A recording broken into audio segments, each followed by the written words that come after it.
We are joined now by Congressman Adam Smith of Washington. He's the ranking Democrat on the House Armed Services Committee. Congressman, thanks for your time tonight. We appreciate you being here.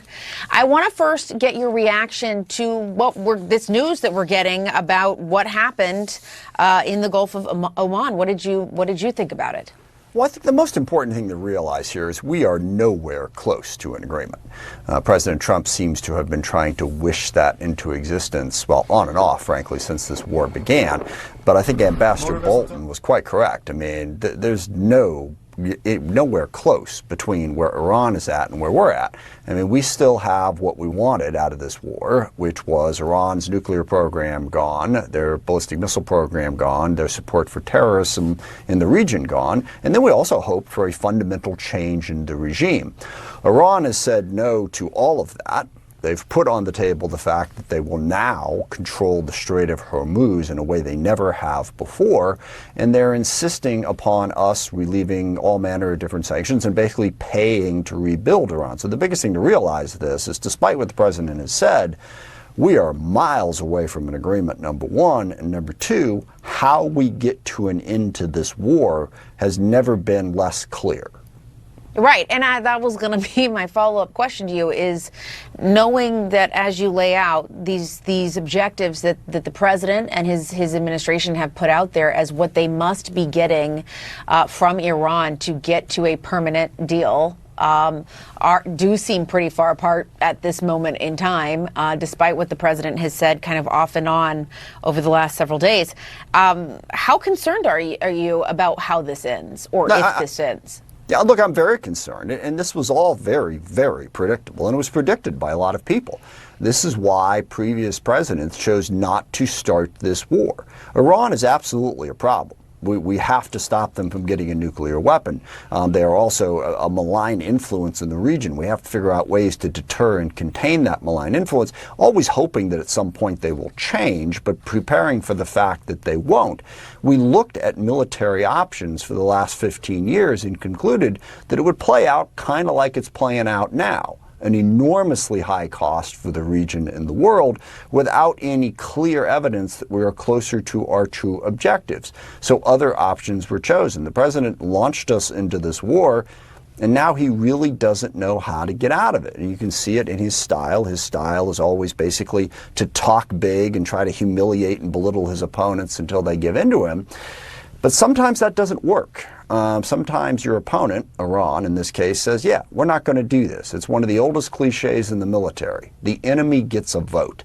And the president seems to have forgotten that fundamental reality when he started this war. I'm reminding people that you are the ranking member on the House Armed Services Committee. So knowing that, U.S. Central Command Chief Admiral Brad Cooper says the military is prepared to sustain this blockade in the Strait of Hormuz for as long as necessary. And obviously, this is all taking extreme resources from the military across all branches. How does this impact our readiness? How does this impact the U.S. military? Yeah, the costs of this conflict are enormous. You focus on one piece of it, and that is, the tens of billions heading towards hundreds of billions of dollars that we'll be spending on this conflict. And then also the Navy ships in particular that have been at sea much longer than normal. They will take time to repair. The service members' readiness will be harmed by this. And I think the clearest evidence of this is the president is now asking for roughly $1.6 trillion for defense budget between the defense ask, the supplemental, and the reconciliation package. That's a 60% increase in our defense budget at a time when we're pushing $40 trillion in debt and the president still insists upon cutting taxes. Yeah, it undermines not just our military readiness, it understands our fiscal readiness. It is enormously costly, and that's to say nothing of the impact it's having on the economy, the dollar-plus increase in gas, the surge we've seen in inflation, and the global economy, the impact this is having on others. So yeah, the costs are very high. The benefits are still not there, and increasingly difficult to see a path towards achieving them. And where are you on that, the president's request on that increase in budget? Do you think that's necessary? No, I do not. I am a hell no on it for a variety of different reasons. One, because I do not support this war. I do not think we should be funding it. Number one, and number two, we need a national security strategy that's realistic. And it's not realistic to imagine that we can have a $1.6 trillion defense budget and that we can somehow dominate the world. And that's really the strategy here, is that we are going to bend the entire world to our will. We're going to dominate the entire Western Hemisphere, apparently. We're going to run Venezuela. We're going to run Cuba. We're going to threaten Greenland. We're going to threaten Canada. We're going to threaten Panama.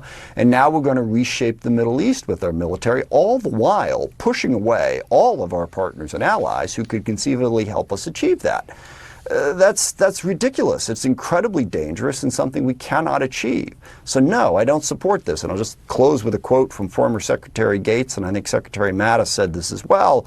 Look, if you're going to push away all of our allies and cut the State Department, then you better give me more ammunition, because we're going to have to fight everywhere. And that is the world that Trump has now brought us into. And so what would you say to the proponents of adding to the military's budget who say, listen, we need to support our troops. They need to have what they need to do that.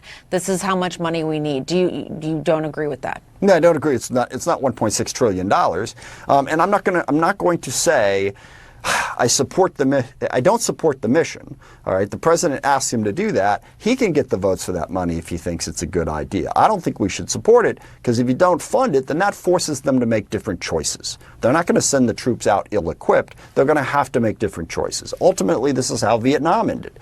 You know, the Congress refused to fund it. They refused to provide the appropriations. So no, I don't think that the president is so in charge of our defense policy that every single member of Congress just has to follow whatever harebrained idea he comes up with, because we don't want to look like we're not supporting the troops. This war was a bad idea. It's bad for the troops. Don't forget, we've also lost 13 service members' lives in this conflict, hundreds more wounded.